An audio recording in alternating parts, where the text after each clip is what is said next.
একাত্তরে মানবতা বিরোধী অপরাধে আলবদর কমান্ডার জামায়াত নেতা মুজাহিদের আপিলের রায়ে ফাঁসির আদেশ বহাল। রাষ্ট্রপক্ষের সন্তোষ, রিভিউ চাইবে আসামিপক্ষ। সরকার ও আইওএম এর উদ্যোগে দেশে ফিরিয়ে আনা হলো পাচার হয়ে যাওয়া ৪৭ বাংলাদেশিকে। আরো ৩৭ জনের পরিচয় শনাক্ত, প্রক্রিয়া চলছে ফিরিয়ে আনার। টানা বৃষ্টিতে জলাবদ্ধতায় ঢাকা আশুলিয়া ও ঢাকা টাঙ্গাইল মহাসড়কে দীর্ঘ যানজট, চরম দুর্ভোগে চালক ও যাত্রীরা। যমুনার পানি বেড়ে যাওয়ায় আবারও ভয়াবহ ভাঙনের কবলে সিরাজগঞ্জের বন্যা নিয়ন্ত্রণ বাঁধ। বিলীন কয়েকশো মিটার এলাকা, ঝুঁকিতে হাজারো মানুষ। এবং ঈদকে সামনে রেখে ক্রেতাদের পদচারণায় মুখর চট্টগ্রামের শপিং মলগুলো। বৈচিত্র্যময় পোশাকের পসরা নিয়ে প্রস্তুত বিক্রেতারাও।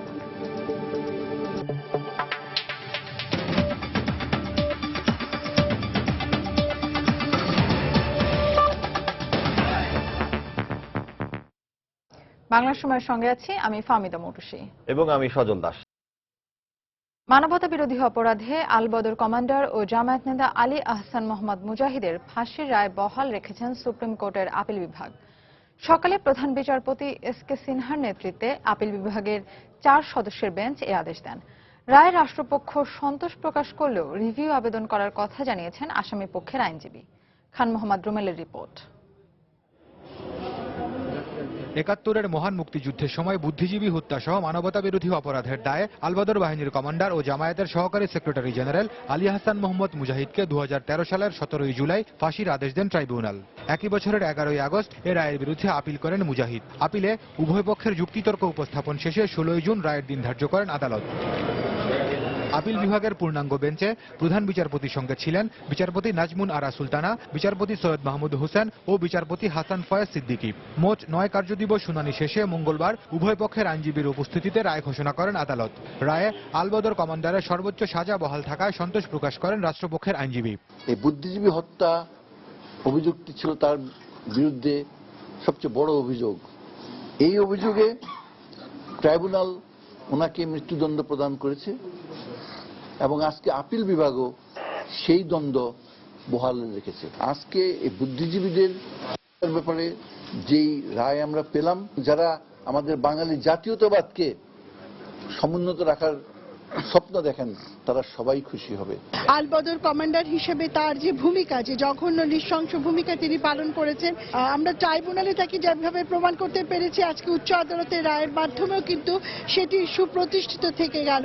এদিকে আসামি পক্ষের আইনজীবী জানান, রায়ের পূর্ণাঙ্গ কপি হাতে পাওয়ার পর রিভিউ পিটিশন করবেন তারা। ঢালাও অভিযোগে বুদ্ধিজীবী হত্যা মামলা তাকে ফাঁসি দেওয়া হয়েছে। এটা আমরা রায়ের পূর্ণাঙ্গ কপি পেয়ে রিভিউ ফাইল করব। আমি বিশ্বাস করি আপিল বিভাগ তখন এটা বিবেচনা করবে এবং এই ব্যাপারে সঠিক সিদ্ধান্ত আসবে। একাত্তরের মহান মুক্তিযুদ্ধের সময় জামায়াত ইসলামের তৎকালীন ছাত্র সংগঠন ইসলামী ছাত্র সংঘের ঢাকা জেলার সভাপতি আলী আহসান মোহাম্মদ মুজাহিদ আলবদর বাহিনীর কমান্ডার হিসেবেও কাজ করেন। পরে জামায়াতের সেক্রেটারি জেনারেলের দায়িত্ব পাওয়া মুজাহিদ ধর্মীয় অনুভূতিতে আঘাত দেওয়ার মামলায় গ্রেপ্তার হন 2010 সালে। পরে তাকে মানবতা বিরোধী অপরাধে গ্রেপ্তার দেখিয়ে বিচার কাজ শেষ করা হয়। আলবদর কমান্ডার আলী আহসান মোহাম্মদ মুজাহিদের এই রায়টির মধ্য দিয়ে মানবতা বিরোধী অপরাধের 4টি মামলার চূড়ান্ত নিষ্পত্তি হল, যাতে 3 জনকে দেওয়া হয়েছে সর্বোচ্চ শাস্তি মৃত্যুদণ্ড আর 1 জনের ভাগ্যে জুটেছে আমৃত্যু কারাদণ্ড। এখন সব প্রক্রিয়া শেষে অন্যান্য রায়ের মতো এই রায়টিও দ্রুত কার্যকর করা হবে, এমনটি প্রত্যাশা শহীদ পরিবারের সদস্য এবং মুক্তিযুদ্ধের সপক্ষের শক্তির। খান মোহাম্মদ রুমেল, সময় সংবাদ, ঢাকা। আন্তর্জাতিক অপরাধ ট্রাইব্যুনালের রায়ের বিরুদ্ধে খালাস চেয়ে করা আপিল নিষ্পত্তির অপেক্ষায় রয়েছে জামায়াতের আমির মতিউর রহমান নিজামী, বিএনপি নেতা সালাউদ্দিন কাদের চৌধুরী সহ আরো 7 মানবতা বিরোধীর মামলার বিচারের রায়। তবে বিএনপি নেতা সালাউদ্দিন কাদের চৌধুরীর শুনানি আপিল বিভাগের নিয়মিত কার্যতালিকায় রয়েছে। আর জামায়াত নেতা মীর কাশেম আলীর আপিলের সারসংক্ষেপের জন্য দিন ধার্য রয়েছে। নিষ্পত্তির অপেক্ষায় থাকা মামলাগুলোর বিস্তারিত থাকছে আফজাল হোসেনের রিপোর্টে। আন্তর্জাতিক অপরাধ ট্রাইব্যুনালের রায়ের বিরুদ্ধে জামায়াত নেতা মুজাহিদ, কামারুজ্জামান, কাদের মোল্লা, সাইদি ও বিএনপি নেতা সালাউদ্দিন কাদের চৌধুরী সহ 13 জন খালাস চেয়ে আপিল করেন। এদের মধ্যে আইনি প্রক্রিয়া শেষে কামারুজ্জামান, কাদের মোল্লার ফাঁসি কার্যকর করা হয়। সাইদির মৃত্যুদণ্ডের সাজা কমিয়ে আমৃত্যু কারাদণ্ডের রায় দেন আপিল বিভাগ।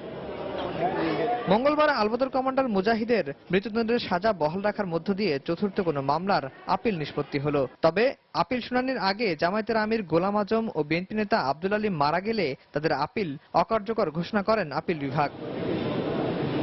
এদিকে মুজাহিদের আপিলের রায়ের পর মঙ্গলবারই বিএনপি নেতা সালাউদ্দিন কাদের চৌধুরীর আপিল শুনানি শুরু হয়েছে। তবে আপিল শুনানির জন্য অপেক্ষায় রয়েছেন জামায়াতের আমির মতিউর রহমান নিজামী, মীর কাশেম আলী, আব্দুস সুবহান, আজহারুল ইসলাম ও জাতীয় পার্টি নেতা সৈয়দ মোহাম্মদ কায়সার এবং সাবেক আওয়ামী লীগ নেতা মোবারক হোসেনের মামলাটি।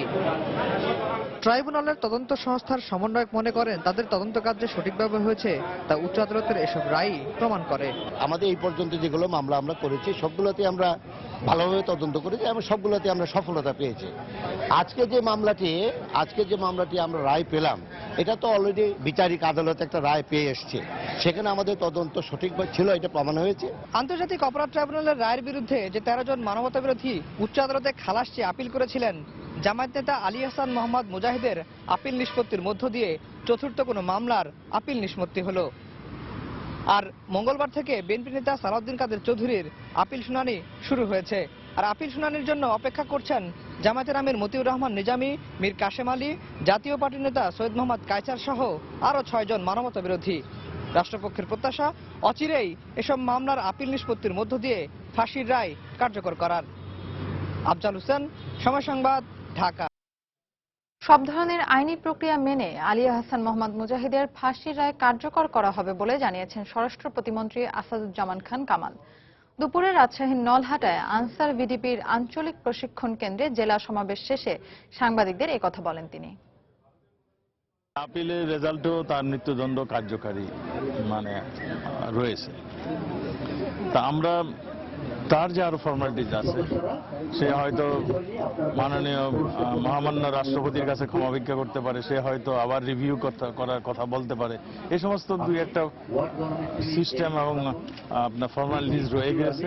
এগুলি শেষ হলেই আমরা তার যে বিচারের যে দণ্ডটা দিয়েছে সেই দণ্ড আমরা কার্যকর করব।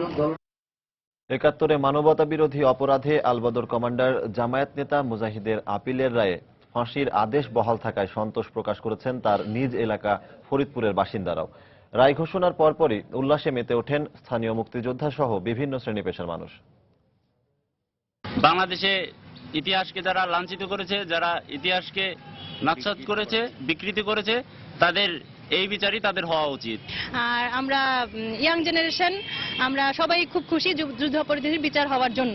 ফাঁসির রায় হওয়াতে ফরিদপুরবাসী হিসেবে আমি অত্যন্ত আনন্দিত এবং আমি মনে করি যে ফরিদপুর কলঙ্কমুক্ত হয়েছে। মুজাহিদের ফাঁসির রায় হয়েছে, আমরা ফরিদপুরবাসী অত্যন্ত আনন্দিত, খুশি।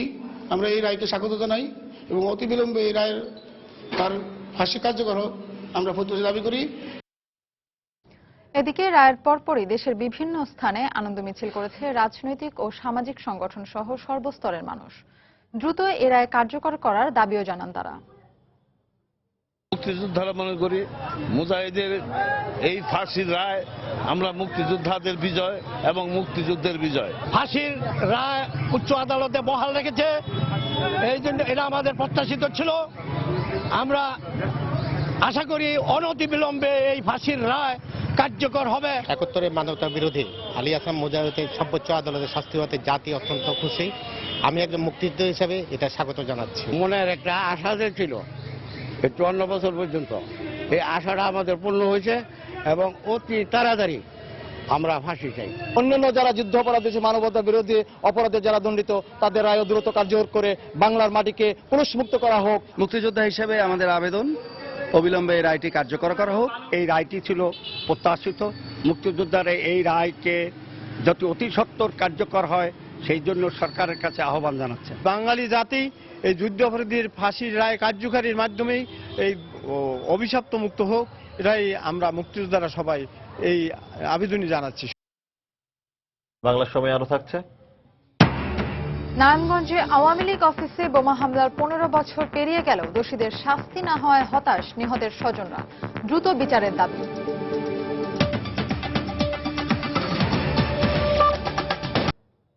টানা বৃষ্টিতে জলাবদ্ধতার কারণে ঢাকা আশুলিয়া মহাসড়কের প্রায় 18 কিলোমিটার রাস্তা জুড়ে তীব্র যানজটের সৃষ্টি হয়েছে। এতে মিরপুরের বেড়িবাঁধ এলাকা পর্যন্ত গাড়ি চলাচল স্থবির হয়ে পড়েছে। এদিকে ঢাকা টাঙ্গাইল মহাসড়কের চন্দ্রা ও কোনাবাড়ি থেকেও প্রায় 10 কিলোমিটার এলাকায় সৃষ্টি হয়েছে তীব্র যানজট। পুলিশ জানায়, গত রাতে গাজীপুরের কোনাবাড়ি এলাকার মহাসড়কে আম বোঝাই একটি ট্রাক উল্টে যায়। এতে দীর্ঘক্ষণ মাল বোঝাই ট্রাকগুলো চলাচল করতে পারেনি। একই সাথে যাত্রীবাহী বাসগুলো ঘন্টার পর ঘন্টা দাঁড়িয়ে থাকায় সকাল থেকে সৃষ্টি হয় দীর্ঘ যানজট। এতে চরম দুর্ভোগে পড়েন যাত্রীরা। এদিকে বৃষ্টির কারণে খানাখন্দকে ভরা ঢাকা আশুলিয়া মহাসড়কে জলাবদ্ধতা সৃষ্টি হয়ে গত 3 দিন ধরেই যানজট তীব্র হয়ে উঠেছে, যা আজ সকাল থেকে হয়ে উঠেছে অসহনীয়। পানির কারণে বিকল হয়ে পড়েছে অনেক যানবাহন। যাত্রীদের পায়ে হেঁটেই গন্তব্যের উদ্দেশ্যে রওনা হতে দেখা যায়। তবে হাইওয়ে পুলিশ বলছে, যানজট নিরসনে কাজ করছেন তারা। সময় 1 ঘন্টা 1.5 ঘন্টার জার্নি পাই। এখান থেকে শুরু হয় সেই দূর থেকে একদম সেই জাম করা পর্যন্ত। আমার পাড়া থেকে মনে করো দাঁড়ায় হয়েছে 1-2 ঘন্টা। এই বাস এদিকে আসেনি, এই বেরিবাদের থেকে গাড়ি তুলছি, আবার এই যে মাঝখানে নেমে পড়লাম। রাস্তা ভাঙা, ড্রেনগুলোতে পানি যাচ্ছে না, পানি খুব বেশি হয়ে গেছে, যানবাহনের খুব চাপ, গর্ত হয়ে গেছে, গর্তগুলা যানবাহন ফ্রি মনে করতেছে না পার হওয়া, যার ফলে অনেক গাড়ি নষ্ট হয়ে যাচ্ছে। এগুলো ধাক্কায় আমরা পরিষ্কার করতে। মিয়ানমারের জলসীমা থেকে উদ্ধার হওয়া অভিবাসী প্রত্যাশীদের মধ্যে আরও 37 জনকে বাংলাদেশি হিসেবে শনাক্ত করা হয়েছে। তাদেরকে দেশে ফিরিয়ে আনার প্রক্রিয়া চলছে বলে জানিয়েছে বিজিবি। কক্সবাজার সেক্টরের বিজিবির commander colonel M Anisur Rahman জানান, গত 21 মে মিয়ানমারের জলসীমা থেকে 208 অভিবাসীকে উদ্ধার করে দেশটির নৌবাহিনী। যাচাই বাছাই শেষে গত 8 জুন 150 জনকে বাংলাদেশি হিসেবে শনাক্ত করে তাদেরকে বিজিবির কাছে হস্তান্তর করে মিয়ানমার। পরবর্তীতে বাকি 58 জনের মধ্যে আরও 37 জনকে বাংলাদেশি হিসেবে শনাক্ত করা হয়। দুদেশের সীমান্তরক্ষী বাহিনীর মধ্যে পতাকা বৈঠকের মাধ্যমে তাদেরকে বান্দরবানের ঘুমধুম সীমান্ত দিয়ে ফেরত আনার সম্ভাবনা রয়েছে বলে জানিয়েছে বিজিবি। পাচার হয়ে যাওয়া আরও 47 বাংলাদেশিকে দেশে ফিরিয়ে আনা হয়েছে। থাইল্যান্ড থেকে আসা একটি ফ্লাইটে গতকাল তাদের দেশে নিয়ে আসা হয়। এদের সবাই অবৈধভাবে সমুদ্রপথে মালয়েশিয়া যাওয়ার সময় থাইল্যান্ডে ধরা পড়েন। পরে বাংলাদেশ সরকার ও IOM এর উদ্যোগে তাদের দেশে ফিরিয়ে আনা হলো। বিমানবন্দরে তারা জানান, দেশে কাজ না থাকায় ঝুঁকি নিয়ে বিদেশ পাড়ি জমিয়েছিলেন। ভাগ্য বদলের আশায় অবৈধভাবে সমুদ্রপথে মালয়েশিয়া যাত্রা শুরু করে এসব বাংলাদেশিরা। এক শ্রেণীর দালাল চক্র প্রথমে ছোট নৌকায় ও পরে বড় নৌকায় করে এদেরকে থাইল্যান্ড সীমান্ত দিয়ে মালয়েশিয়ায় পাচার করত। পাচার হয়ে যাওয়া অনেকেই থাইল্যান্ড ও মালয়েশিয়ার জঙ্গলে অত্যাচারিত হয়ে মারা যান। অনেকে ধরা পড়েন অবৈধ অভিবাসী হিসেবে। এরকম 47 জন বাংলাদেশিকে যাচাই বাছাইয়ের পর সোমবার দেশে ফিরিয়ে আনা হয়। এদের সবাই থাইল্যান্ডের বিভিন্ন ক্যাম্পে আটক অবস্থায় ছিল। দেশে ফিরে আসা এসব হতভাগ্যরা জানালেন তাদের অভিজ্ঞতার কথা। ছোট একটা বোর্ড, ওর ভিতরে 750 লোক, একটা লোকের উপর 3টে লোক দান করায় মানে শোয়া রেখে আমাদের 17 দিন কষ্ট দিয়ে নিয়ে গেছে। 17 দিন যাওয়ার পরে 3 দিন আমাদের 3 দিন আগে খাদ্য ফুরাই গেছে। 3 দিন আমরা অনাহারে, এতটুকু পানি চাইলে মগেরা মারতো। টেকনাফে নিয়ে যা ছোট শিপ দিয়ে আমাকে বড় শিপে তুলে দিছে। তারপরে ওখান থেকে আমাদেরকে নিয়ে যায় থাইল্যান্ডের বর্ডারে, আমরা প্রশাসন ওই নেভির কাছে ধরা খাচ্ছি। ধরা পড়ার পরে থাইল্যান্ড বর্ডারে ধরা পড়ার পরে ওখানে থাইল্যান্ড আছে 8 মাস জেল খাটছে। মূলত দেশে কাজের অভাবই তাদেরকে এরকম ঝুঁকি নিতে বাধ্য করেছে বলে জানালেন তারা। রোজগার ইনকাম করার উদ্দেশ্যে আমরা মানে জীবনের ঝুঁকি নিয়ে পানি পথে রওনা করছি। আমরা গ্রামে অনেক দারিদ্র ফ্যামিলির ছেলেমেলে, আমরা যাই হোক কাজ কাম করে খাই। তখন আমাদের দালালরা আমাদের এই দুর্বলতার সুযোগ নিয়ে বলে, তো তোরা গ্রামে কাজ করে কতটুকু টাকা পাস, এর থেকে আলোকে তুই অনেক টাকা পাবি, মালয়েশিয়ায় যা, মালয়েশিয়ায় যা ইনকাম করবি। বাংলাদেশ সরকার IOM এর সহযোগিতায় চিহ্নিত করার পর তাদেরকে দেশে ফিরিয়ে আনার উদ্যোগ নেয়। 47 জন, এরা কিন্তু একটু বেশ মোটামুটি আগের, মানে এই যে রিসেন্ট যে মাসগ্রেভের যে জিনিসটা হলো তার কিন্তু আগের। এবং আমরা যেটা তাদের কাছ থেকে ইনফরমেশন নেওয়ার সময় যে খবরগুলো আমরা পেলাম সেটা হলো যে তারা অনেকে দেখা যাচ্ছে যে 17-18 মাসেরও তারা আছে, আবার অনেকে ম্যাক্সিমামে যেটা দেখা গেল যে 7.5 মাস, 8 মাস, 8.5 মাস এরকম ধরনের ডিউরেশনে তারা ওখানে ছিল আর কি। থাইল্যান্ডের বিভিন্ন ক্যাম্পে আটকে থাকা এরকম আরো 1002 বাংলাদেশি অবৈধ অভিবাসীকে দেশে ফিরিয়ে আনার প্রক্রিয়া চলছে বলে IOM এর পক্ষ থেকে জানানো হয়। রামিম হাসান, সময় সংবাদ, ঢাকা। কক্সবাজার থেকে তালিকাভুক্ত 7 মানব পাচারকারীকে আটক করা হয়েছে। পুলিশ জানায়, সকাল থেকে দুপুর পর্যন্ত টেকনাফের শাহপরী দ্বীপ ও এর আশপাশের এলাকায় বিশেষ অভিযান চালানো হয়। এ সময় জাফর, বদি আলম, মোহাম্মদ ফরিদ, শহীদুল ইসলাম, জাফর আলম, নজির আহমদ ও জহির আহমদ নামে 7 মানব পাচারকারীকে আটক করা হয়। পরে তাদের টেকনাফ থানায় নিয়ে যাওয়া হয়। এদিকে আটককৃত 7 জনই মানব পাচারের সাথে জড়িত বলে নিশ্চিত করেছে পুলিশ।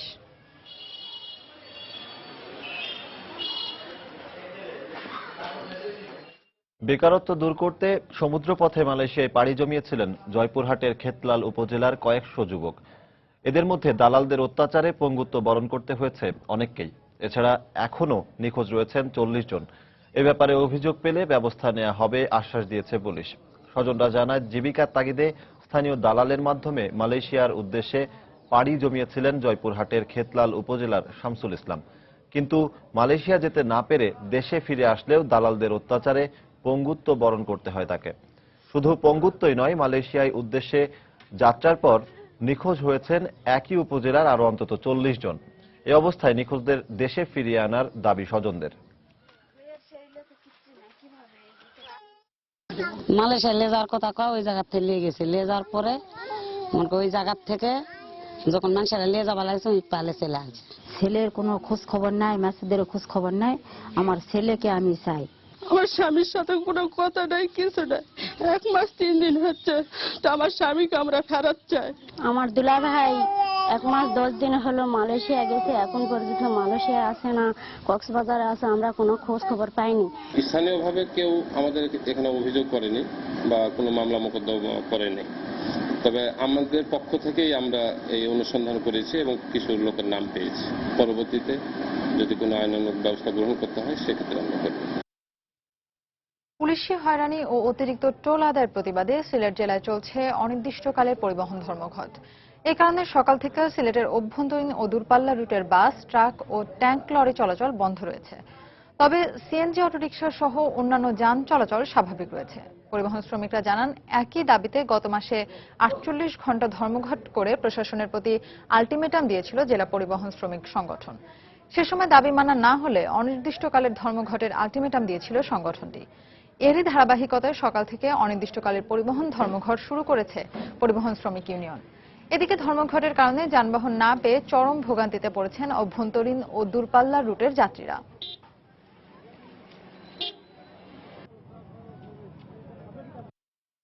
যেতে পারছি না, খুব অসুবিধা হচ্ছে। আমরা সাববাড়ি আজকে না গেলে হবেই না।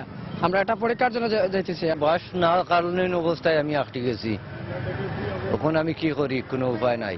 গাড়ি চলে না, ধর্মঘট, শ্রমিক ধর্মঘট। ওদের কি কারণে বুঝতে পারতেছি না। কখন চালু হবে গাড়ি, কখন যাবো তাও জানি না। বিভিন্ন ব্রিজে টোল 3 গুণ বাড়াইছে। এর জন্য আমরা 48 ঘন্টা ধর্মঘট করেছি কয়েকদিন আগে, এবং আমাদের আজ পর্যন্ত জেলা প্রশাসন ডাকায় নাই। এবং পুলিশি হয়রানি, বিভিন্ন জায়গায় পুলিশি হয়রানি করতেছে আমার শ্রমিকদেরকে, গাড়ি করে একটাইয়া বিভিন্ন ধরনের চাঁদাবাজি করতেছে। এর জন্য আমরা আলটিমেটাম দিয়ে ধর্মঘটটা ডেকেছি আজকে ভোর 6টা থেকে অনির্দিষ্টকালের জন্য। বগুড়ায় সারিয়াকান্দি গোদাখালী পয়েন্টে যমুনা নদীর পানি কিছুটা কমলেও এখনো বিপদসীমার উপর দিয়ে প্রবাহিত হচ্ছে। এতে দুর্ভোগ পোহাচ্ছেন গৃহহীন মানুষ। স্থানীয়রা জানান, কামালপুর ইউনিয়নের দড়িপাড়া, হাওড়াখালী, গোদাখালী সহ আশপাশের এলাকায় পানি কমতে শুরু করেছে। তবে বন্যা টিউবওয়েলের ডুবে যাওয়ায় সংকট দেখা দিয়েছে খাবার পানির। জেলা প্রশাসনের পক্ষ থেকে বাঁধে ও স্কুলে আশ্রয় নেওয়া মানুষের মাঝে বরাদ্দকৃত 10 মেট্রিক টন চাল বিতরণ শুরু হয়েছে। এর আগে গত শুক্রবার বিকেলে সারিয়াকান্দি উপজেলার গোদাখালী এলাকায় 70 মিটার বাঁধ ভেঙে প্রায় 2000 পরিবার গৃহহীন হয়ে পড়ে। বাঁধ ভেঙে যাওয়াতে আমাদের অনেক সমস্যা হয়। সমস্যা থাকার সমস্যা, আপনি ধরেন মালপত্র স্থানান্তর করার সমস্যা, আপনার গরু ছাগলের খাদ্যের সমস্যা। আজ আমাদের ঘরে পানি, একবার ঘর ভাঙ্গি, আবার ঘর ভাঙ্গি, গরু বাছুর এখান থেকে সেখানে নেই, নিরাপদ জায়গা আমরা খুঁজে পাচ্ছি না। ঘরের ভিতরে পানি উঠে মসজিদ পর্যন্ত আমাদের ডুবে গেছে, আমরা নামাজ পর্যন্ত পড়তে পারি না, গরুর খাবার দিতে পারি না, নিজে চুলের ভিতরে পানি রান্না করতে পারি না। যমুনা নদীর পানি বেড়ে যাওয়ায় আবারও ভয়াবহ ভাঙন শুরু হয়েছে সিরাজগঞ্জের বালিখুগরি বন্যা নিয়ন্ত্রণ বাঁধে। গত 2 দিনের ভাঙনে বিলীন হয়ে গেছে বাঁধের কয়েকশো মিটার এলাকা। এতে বাঁধের আশপাশের মানুষ তাদের বাড়িঘর অন্যত্র সরিয়ে নিয়ে যাচ্ছে। পাশাপাশি ভাঙন ঝুঁকিতে রয়েছে আরও 7টি গ্রামের মানুষ। তবে পানি উন্নয়ন বোর্ড বলছে, বাঁধ প্রতিরোধে স্থায়ী ও জরুরি ব্যবস্থা নেওয়া হয়েছে। সিরাজগঞ্জ থেকে রিঙ্কু কুণ্ডুর পাঠানো তথ্য ছবি নিয়ে ডেস্ক রিপোর্ট। উজান থেকে নেমে আসা পাহাড়ি ঢলে যমুনার পানি দ্রুত বৃদ্ধি পাওয়ায় সিরাজগঞ্জের সদর উপজেলার বালিঘুগরি বন্যা নিয়ন্ত্রণ বাঁধে অস্বাভাবিক ভাঙন দেখা দিয়েছে। গত দুদিনের অব্যাহত ভাঙনে বাঁধের প্রায় 400 মিটার এলাকা নদী গর্ভে বিলীন হয়ে গেছে। ঝুঁকির মধ্যে রয়েছে আরো 600 মিটার। পানি বৃদ্ধি অব্যাহত থাকায় চরম আতঙ্কে রয়েছেন বালিঘুগরি, ইতালি, বাহুকা ও পাঁচঠাকুরি সহ আশেপাশের 7 গ্রামের মানুষ। দুঃখের সীমা নেই, যে বন্যা ভেঙে যেতেছে, ফসল বাজে শেষ হয়ে যেতেছে। 4 বিঘা জমি আসলে লাস্টে 4 বিঘা জমি ধরে এই বছর ভেঙে লাস্ট সময় পাহাড়ে এটা হয়ে গেল। নিদানিক যে বার্তা দিছে পানি যদি বাইরে যায় তাহলে আর এলাকা টিকে রাখার মতন ক্যাপাসিটি নেই।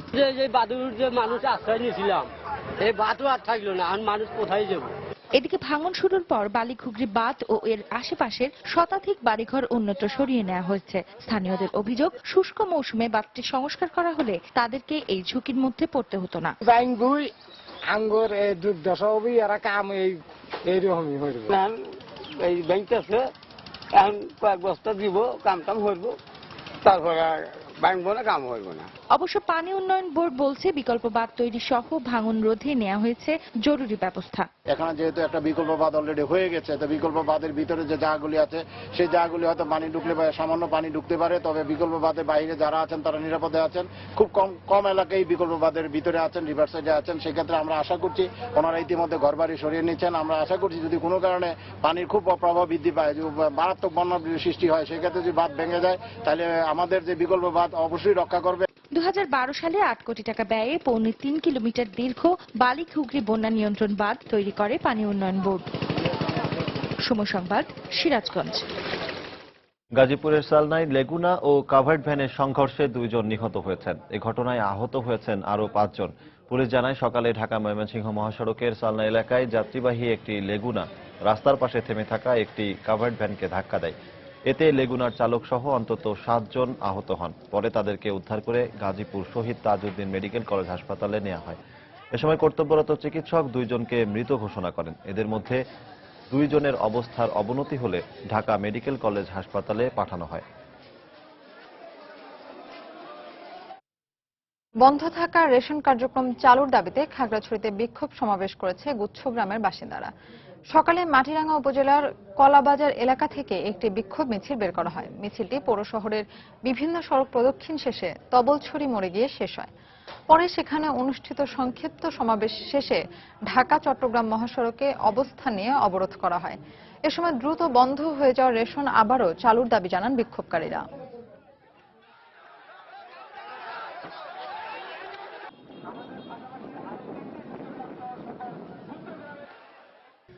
চট্টগ্রাম ইপিজেডের বাংলাদেশি মালিকানাধীন বিভিন্ন কারখানা পরিদর্শন করেছে সফররত চীনের আন্তর্জাতিক বিভাগের উপমন্ত্রী গো ইয়েঝো। সকালে 6 সদস্যের একটি চীনা প্রতিনিধি দল এসব কারখানা পরিদর্শন করেন। প্রতিনিধি দলটি ইপিজেডের বিভিন্ন কারখানার কাজের পরিবেশ দেখে সন্তোষ প্রকাশ করেন।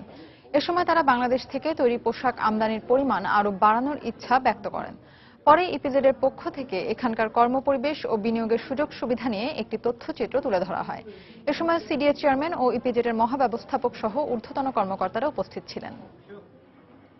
নারায়ণগঞ্জে আওয়ামী লীগ অফিসে বোমা হামলার 15তম বার্ষিকী উপলক্ষে বিভিন্ন কর্মসূচি পালন করেছেন নেতাকর্মীরা। সকালে চাষাড়ায় নিহত নেতাকর্মীদের স্মরণে স্মৃতিস্তম্ভে পুষ্পস্তবক অর্পণ করা হয়। এ সময় নিহতের পরিবারের সদস্য এবং আওয়ামী লীগ ও এর অঙ্গ সংগঠনের নেতাকর্মীরা উপস্থিত ছিলেন। পরে দুপুরে নিহতদের আত্মার শান্তি কামনা করে কাঙালি ভোজ, মিলাদ ও দোয়া মাহফিলের আয়োজন করা হয়।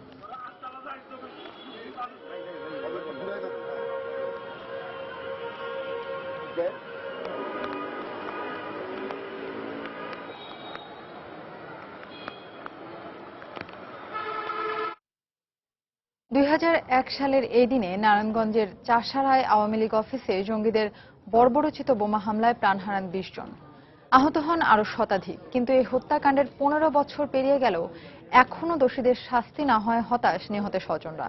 তবে পুলিশ বলছে চার্জশিট দেয়ায় আদালতে বিচার কাজ শুরু হয়েছে। নারায়ণগঞ্জ প্রতিনিধি শরীফুদ্দিন সবুজের তথ্য ও রবিউল ইসলামের তোলা ছবি নিয়ে ডেস্ক রিপোর্ট।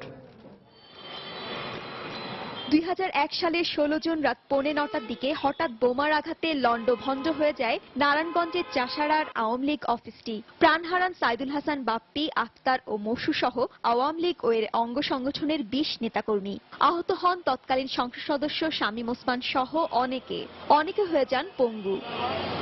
কিন্তু নির্মম এই হত্যাকাণ্ডের 15 বছর পেরিয়ে গেলেও এখনো দোষীদের শাস্তি না হওয়ায় ক্ষোভ জানিয়েছেন নিহতের স্বজনরা। যেই আসামি হোক তার বিচারটা যাতে এইভাবেই হয়, যেন ভবিষ্যতে আর কারো এরকম ক্ষতিগ্রস্ত কোনো জায়গায় না হয়, এবং এত অল্প বয়সে যেন কেউ বিধবা না হয়, এই লোড কেউ নিতে পারবে না। আমারই বন্ধু মারা গেছে 4টা, মৌসু, আক্তার, দেলোয়ার, সবুজ, আমার ক্লাসমেট। এগুলো সব কি পাইল ওরা, জানি না এর বিচার আদৌ হবে কিনা। দীর্ঘ 12 বছর পর 2013 সালের 2 মে 6 জনের নাম উল্লেখ করে আদালতে চার্জশিট দেওয়া হয়। মামলাটি এখন বিচারাধীন রয়েছে বলে জানালেন এই পুলিশ কর্মকর্তা। আনিসুল মুরসালিন, সে একজন জঙ্গি। মাহবুব মুত্তাকিন, সেও একজন জঙ্গি। মুফতি আব্দুল হান্নান মুন্সি, সেও একজন জঙ্গি। এবং মোহাম্মদ ওবায়দুল হক, সেও জঙ্গির একজন মদতদাতা। তা আমরা যা পেয়েছি এটার উপর আমরা একটা চার্জশিট করেছি, সাক্ষ্য প্রমাণের ভিত্তিতেই করেছি, এবং এখন আদালতে মামলা বিচারাধীন আছে। বোমা হামলায় অভিযুক্ত 6 আসামির মধ্যে প্রধান সন্দেহভাজন মুফতি হান্নান ও শাহাদাতুল্লাহ জুয়েল কারাগারে রয়েছেন। এছাড়া মোরসালিন ও মুত্তাকিন ভারতের একটি মামলায় সে দেশে কারাবন্দী রয়েছে। অপর আসামি নারায়ণগঞ্জ সিটি কর্পোরেশনের কাউন্সিলর শওকত হাশেম শকু জামিনে মুক্ত। পলাতক রয়েছে মামলার অপর আসামি ওবায়দুল্লাহ। সময় সংবাদ, নারায়ণগঞ্জ। বাংলাদেশ মিলিটারি একাডেমির 43তম BMA স্পেশাল কোর্সের রাষ্ট্রপতি কুচকাওয়াজ অনুষ্ঠিত হয়েছে। সকালে চট্টগ্রামের ভাটিয়ারীর বাংলাদেশ মিলিটারি একাডেমিতে কমিশন প্রাপ্তি উপলক্ষে এ কুচকাওয়াজ অনুষ্ঠিত হয়। এতে ভারতীয় সেনাবাহিনী প্রধান জেনারেল দলবীর সিং প্রধান অতিথি হিসেবে উপস্থিত ছিলেন। পরে তিনি নতুন ক্যাডেটদের মাঝে পুরস্কার বিতরণ করেন। এবারে মোট 134 জন ক্যাডেট বাংলাদেশ সেনাবাহিনীতে কমিশন লাভ করেন। অনুষ্ঠানে সামরিক ও বেসামরিক উচ্চপদস্থ কর্মকর্তা, বৈদেশিক কূটনীতিক সহ নতুন ক্যাডেটদের অভিভাবকরা উপস্থিত ছিলেন।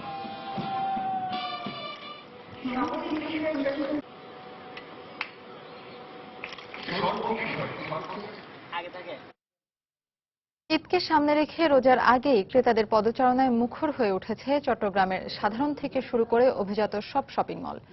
রমজানে বাড়তি ভিড় ও ঝামেলা এড়ানোর পাশাপাশি তুলনামূলক সস্তায় পোশাক কিনতে অনেক ক্রেতা আগেই সেরে নিচ্ছেন ঈদের কেনাকাটা। আর ক্রেতা আকর্ষণের দেশীয় পোশাকের পাশাপাশি ভারত, পাকিস্তান ও দুবাই থেকেও বৈচিত্র্যময় ডিজাইনের পোশাক এনেছেন বিক্রেতারা। আশরাফুল মামুনের তোলা ছবিতে বিস্তারিত জানাচ্ছেন হাজারা শিউলি। ঈদের আগে সব জিনিসের দাম বেড়ে যায়, তাই কেনাকাটার জন্য ক্রেতারা এখন রোজার অপেক্ষায় থাকেন না। আর ক্রেতাদের অগ্রিম চাহিদা মেটাতে শবে বরাতের পরই দোকানে নতুন ডিজাইনের পোশাক তুলেছে বন্দরনগরী শপিং মলগুলো। দেশীয় পোশাকের পাশাপাশি প্রতিবেশী দেশ ভারত ও পাকিস্তান থেকেও দোকানিরা এনেছেন বাহারি ডিজাইনের পোশাক। মেয়েদের পোশাকে এবারও নেট, জর্জেট, ভেলভেট কাপড়ের চুমকি ও পাথরের কাজ করা ভারতীয় ডিজাইন বেশি চলছে। আর রোজার আগে অগ্রিম বিক্রি ভালো হওয়ায় খুশি দোকানিরাও। 15 দিন আগে থেকে আমাদের সেল আরম্ভ শুরু হয়ে গেছে, বিশেষ করে 3 পিস আর কি, যেগুলো আনস্টিচ এগুলো সেলাইতে হবে, সেই জন্য আমরা আগেভাগে প্রস্তুত ছিলাম। ইন্ডিয়ান কাজ করা কাপড়টা বেশি চলতেছে এখন। কাজ করা কাটওয়ার্কের কাজ করা মানে চুমকির ডিজাইনের যেসব কাপড়গুলো আছে ওই ধরনের কাপড়গুলো একটু বেশি চলতেছে। এক্ষেত্রে ঈদের কেনাকাটায় এগিয়ে তরুণী ও গৃহিণীরা। বিশেষ করে পছন্দের দর্জির কাছে পোশাক বানাতে নগরীর টেরি বাজারে থান কাপড় ও 3 পিসের দোকানে তরুণীদের ভিড় বেশি। আর আগেভাগে তুলনামূলক সস্তায় কাপড় কিনতে পেরে সন্তুষ্ট তারা। নতুন অর্ডারে পোশাক বানাতে ব্যস্ত দর্জিরাও। 10 রমজান পর্যন্ত অর্ডার চলবে। আমাদের ঈদের অনেক আগ থেকে অর্ডার শুরু হয়েছে, আমরা খুব কাজ নিয়ে ব্যস্ত এখন। জামা কিনলাম, শাড়ি এখনো কেনা হয়নি, শাড়ি কিনবো, একটু দেখতেছি, একটু দেখে শুনে তারপর কিনবো। রোজা রেখে আসতে একটু কষ্ট হয়, বাড়তি ঝামেলা, তার জন্য রোজার আগে করে ফেলা। আর প্রাইসটা মোটামুটি রিজনেবল আছে। এদিকে ঈদে হাল ফ্যাশনের পাঞ্জাবি এবং শার্ট বানাতে তরুণরাও ভিড় করছেন ব্র্যান্ডের দোকানে। পাঞ্জাবি শার্ট দুটো সেল হচ্ছে, কিন্তু পাঞ্জাবিটা বেশি, কারণ ঈদ উপলক্ষে রোজা, সামনের রোজা, কাস্টমাররা বেশি, ফ্যামিলি মেম্বার বেশি, তো আগে দিতে হচ্ছে সেলাইয়ের জন্য। ঈদের আগেই বাড়তি ক্রেতা সমাগমে খুশি বিক্রেতারা। তাদের আশা আবহাওয়া ও সার্বিক পরিস্থিতি ভালো থাকলে এবার ঈদে ভালো ব্যবসা হবে। হাজারা শিউলি, সময় সংবাদ, চট্টগ্রাম। বাংলা সময়ের এই পর্যায়ে শীর্ষ সংবাদ জানিয়ে দিচ্ছি আরেকবার। ৭১ মানবতা বিরোধী অপরাধে আলবদর কমান্ডার জামায়াত নেতা মুজাহিদের আপিলের রায়ে ফাঁসির আদেশ বহাল। রাষ্ট্রপক্ষের সন্তোষ, রিভিউ চাইবে আসামির পক্ষ। সরকার ও আইওএম এর উদ্যোগে দেশে ফিরিয়ে আনা হলো পাচার হয়ে যাওয়া ৪৭ বাংলাদেশিকে। আরও ৩৭ জনের পরিচয় শনাক্ত, প্রক্রিয়া চলছে ফিরিয়ে আনার।